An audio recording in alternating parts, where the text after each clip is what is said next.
पहले मैं चर्चा करूंगा कि धनतेरस में किन चीज़ों की खरीदारी करें, लेकिन उससे पहले मैं चर्चा करूंगा धनतेरस के दिन भगवान धन्वंतरि की पूजा की जाती है। भगवान धन्वंतरि जो हैं हमारे आयुर्वेद के और मेडिसिन के भगवान भी कहे जाते हैं।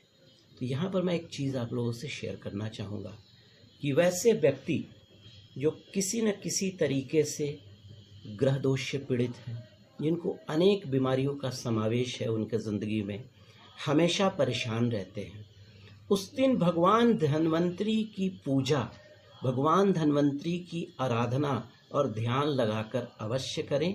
एक दीपक भगवान धन्वंतरि को जरूर अर्पित करें। आप देखिएगा धीरे धीरे आपके रोग में क्षय होना शुरू हो जाएगा और आपकी बहुत सारी बीमारियों का निदान हो जाएगा। तो इन चीज़ों को भूलेंगे नहीं आप। अब आइए चर्चा करते हैं कि धनतेरस के दिन किन चीज़ों की खरीदारी करें। देखिए, जिनके पास बहुत ज़्यादा अभाव नहीं है, पैसे की कमी नहीं है, वो यूजुअली सोने की चीज़ें या चांदी की चीज़ें खरीदते हैं। खरीदना चाहिए, बिल्कुल सही है। सोने की चीज़ें खरीदने का विधान इसलिए है कि सोना बृहस्पति का कारक होता है। अब बृहस्पति के जो देव हैं वो बृहस्पति विष्णु हैं, और विष्णु जो हैं हमारी माता लक्ष्मी के पति देव हैं। तो नर कहा जाता है जब नमो नारायण, नारायण जो है नारायण की एक तरह से कृपा हो जाती है। चांदी में चंद्रमा का वास होता है, चांदी जल तत्व भी होता है, और कहा जाता है कि अगर आप उस दिन चांदी के बर्तन का खरीदारी करते हैं तो आपके जन्म पत्री में अगर चंद्रमा का कोई दोष है तो वो बिल्कुल खत्म हो जाएगा। तो और ये भी कहा जाता है कि उस दिन जिस चीज़ की भी खरीदारी की जाए उसमें 13 गुना वृद्धि हो जाती है, ऐसा शास्त्रों का मत है। पीतल के बर्तन की भी खरीदारी उस दिन अवश्य करें आप। पीतल के बर्तन में भगवान विष्णु का वास होता है, बृहस्पति का वास होता है। उसके बाद आप श्रीयंत्र पारद का भी मिलता है, स्फटिक का भी मिलता है। अगर आपके घर में श्रीयंत्र न हो तो स्फटिक का या पारद का श्रीयंत्र जरूर घर में लाएं और उस दिन से लेकर दीपावली तक उसकी पूजा करें। उसके बाद भी आप अपना पूजा करते रहेंगे। कमल गट्टे की माला भी आप ला सकते हैं, स्फटिक की माला भी खरीद सकते हैं, रुद्राक्ष की माला भी खरीद सकते हैं, और दक्षिणावर्त शंख अगर आपके घर में नहीं है तो उस दिन छोटा भी मिलता है, बड़ा भी मिलता है, आप निश्चित खरीदें। और अगर पहले से मौजूद हो तो उसको निकाल कर फिर से दोबारा पूजा कर लेंगे धनतेरस के दिन, धनत्रयोदशी के दिन। देखिए, उसके बाद कौड़ी, आप बाजार से कुछ कौड़ी खरीद लें, क्योंकि जब लक्ष्मी क्षीर सागर से प्रकट हुई थी समुद्र मंथन के दौरान तो अपने साथ कौड़ी भी लाई थी। तो कौड़ी जो है आप उसकी पूजा करके, आपका जो अलमारी होगा या व्यापारी बंधु, आप अपने तिजोरी में उसको रखिए। साथ में 11 कमल गट्टे का दाना भी धनतेरस के दिन पूजा करके रखिए। आपके लिए अकूट लाभ का मतलब कारण बन जाएगा। ठीक है। अब देखिए, यहाँ पर मैं एक सबसे इम्पोर्टेंट बात करूँगा। बहुत सारे ऐसे लोग हैं जिनके पास थोड़ा सा धन का अभाव होता है, तो भाई सामने वाले को देख रहे हैं सोना खरीद रहा है, चांदी खरीद रहा है, तो थोड़े से एक मन में इन्फीरियरिटी कम्प्लेक्स भी आता है।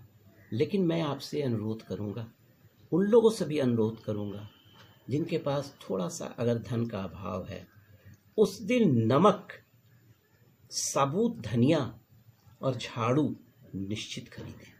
देखिए, नमक क्या करता है, नमक अगर घर में आप लाते हैं तो नमक जो होता है नकारात्मक जो एनर्जी होती है उसको बाहर कर देता है। धनिया साबुत ये धन संपत्ति में बढ़ाने का काम करता है।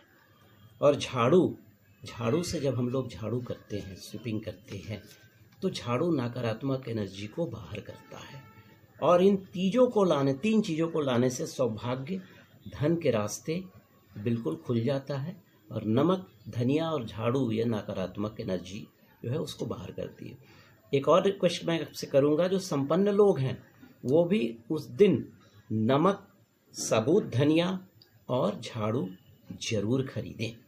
उसके अलावा वाहन की खरीदारी कर सकते हैं आप। क्योंकि वाहन जो है, वाहन के कारक शुक्र देवता होते हैं, और शुक्र की जो अधिष्ठात्री देवी है वो लक्ष्मी माता है। और दीपावली और धनत्रयोदशी, जो दीपावली की शुरुआत भी हो जाती है, पूरा वातावरण जो है वो बिल्कुल दीपावली में हो जाता है। तो ये कर ले, ठीक है।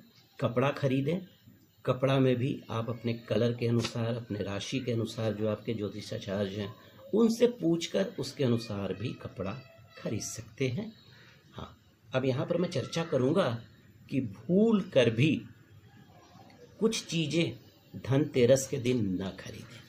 देखिए, सबसे पहले शीशा की शीशा का कोई भी सामान नहीं खरीदें, क्योंकि शीशा जो होता है ये रिप्रेजेंट करता है राहु को, और राहु जो है हमारी जन्मपत्री के अनुसार थोड़ा सा डिस्टर्बिंग प्लैनेट माना जाता है, नकारात्मक एनर्जी, नकारात्मक ऊर्जा को प्रकट करने वाला ग्रह माना जाता है। तो इन चीज़ों को अवॉइड करें।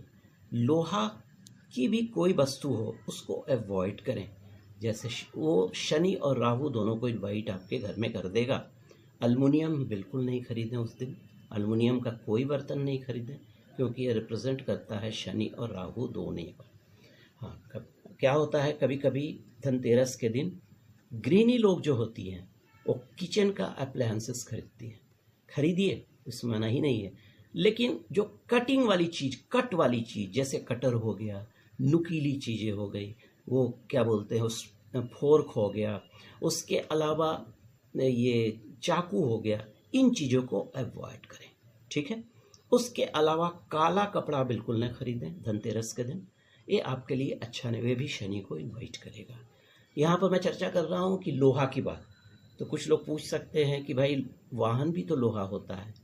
नहीं, वाहन लोहा नहीं होता, लोहा से बनता जरूर है, लेकिन उसमें और भी बहुत सारी चीज़ों का समावेश होता है, और वाहन जो होता है उसका कारक शुक्र होता है। तो यहाँ पर शुक्र को हम अपने घर में ला रहे हैं। तो दोस्तों, ये एक छोटा सा प्रयास था मेरा कि धनतेरस में आप क्या खरीदें, क्या ना खरीदें। और इस चीज़ में अगर आपको ये चैनल अच्छा लगा हो तो इसे लाइक कीजिएगा, सब्सक्राइब कीजिएगा। शुभ दीपावली, शुभ धनतेरस, धन्यवाद।